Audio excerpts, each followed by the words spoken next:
Wakaja Omaduna Utinai Timasa Guru Sa Matai Gaza Dina appreciation to the Bupai Ogamayoga to take it out.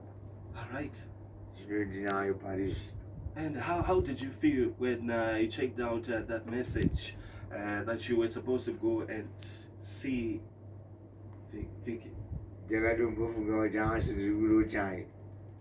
You got to say, it's not a Zagaria who decided. Alright. I should go for this against Mama, put your ma ticket or mocha. Now you watch you. They got to put us my you.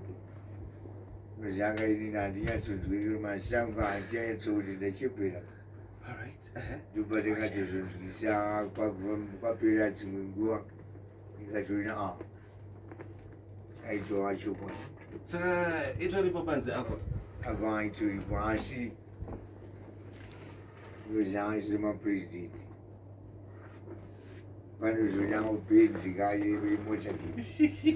We have a president, but much again, but shy go. But you know, a big English with a mind, try.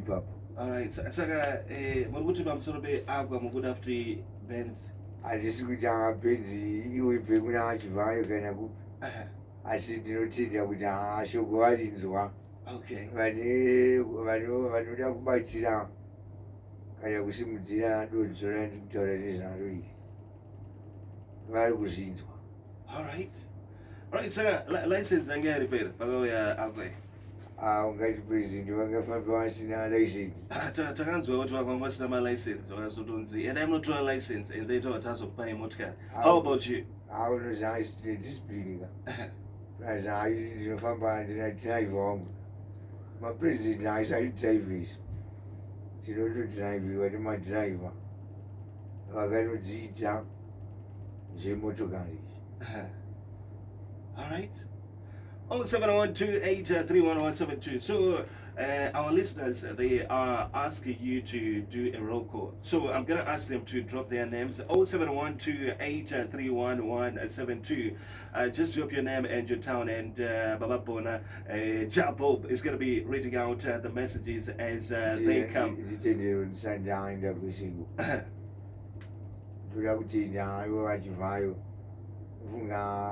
Zinogara zvichindiriitsa nachivhai takambosangana